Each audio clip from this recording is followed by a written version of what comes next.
Hello and thanks for joining us from our studios in Israel. I'm Aaron Porras here with ILTV's Morning Briefing. It's been days since the Likud party threw a rally in support of their leader, Prime Minister Benjamin Netanyahu. But the support rally did nothing to sway the minds of the 3,000 people still protesting near the home of Attorney General Avichai Mandelblit, demanding indictments against the premier. These protests at Mandelblit's home in Petah Tikva have been held every weekend for months, but this weekend saw a huge growth in the crowd size over last weekend, which saw substantial growth itself. Netanyahu is primarily involved in two cases, which, if they lead to indictments, could leave the prime minister facing multiple corruption charges. Last week, Wednesday, Netanyahu greeted a rally of 3,000 Likud supporters in Tel Aviv and levied a barrage of attacks against the media, accusing it of organizing a coup against the government. Anti-Netanyahu rallies like the one in Petah Tikva were also held this weekend in Jerusalem, Haifa, Beersheva, Ashdod, and Modi'in. An Israeli court has just ruled on a decade-old property battle in Jerusalem, and the Greek Orthodox Church is vowing to continue the fight. The court decided to approve the sale of church property near the old city's Jaffa Gate to a company that traditionally has paved the way for more Jewish Israelis to enter and live.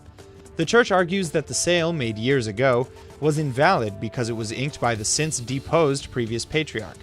The current patriarch of the Greek Orthodox Church in Jerusalem is Theophilos III. His congregation consists of hundreds of thousands of Christians across Israel, Jordan, and the Palestinian territories, most of whom are Arab.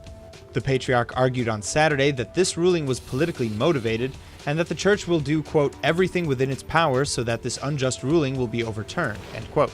This is not the only controversial property sale in recent months, though. There have been several reports of the church selling valuable portions of land all over ancient areas of Israel, like Jaffa, Jerusalem, and Caesarea. Theophilos III went on to stress the extreme seriousness of the situation in his address, and he asked for international intervention.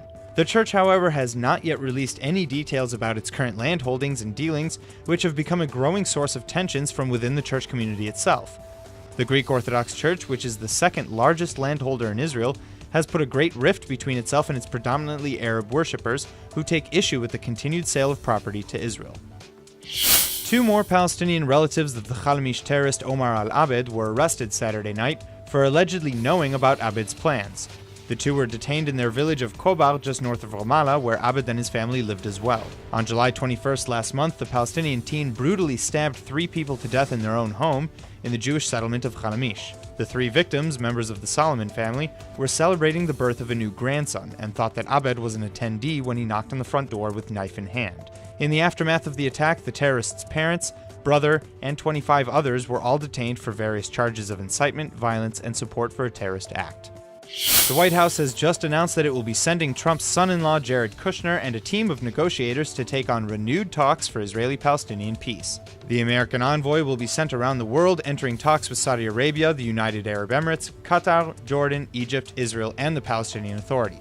This is the Trump administration's first major push for a peace plan, coming at a complicated time in the Middle East. Things between Israel and the Palestinians were very heated last month, which saw the bloodiest crisis on the Temple Mount in years.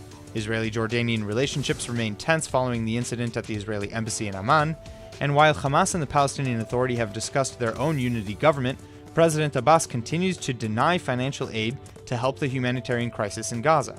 Needless to say, these are complicated waters to navigate, especially for Kushner, who earlier this month confessed to a room of interns that, quote, there may be no solution, end quote, to Israeli-Palestinian peace at all.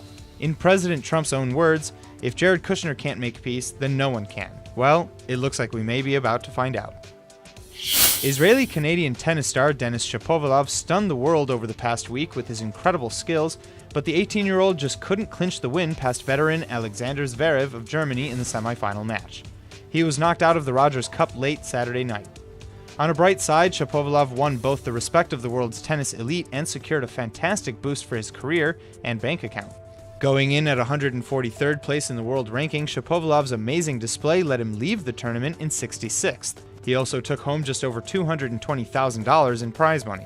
The money and rankings don't seem to faze the young athlete, though, who said he was just very happy to come out several times just playing really good tennis and have found his game at the right moments. That's all for now. I'm Aaron Porras, and see you later with our main daily broadcast from Israel at 2 p.m. Eastern Time.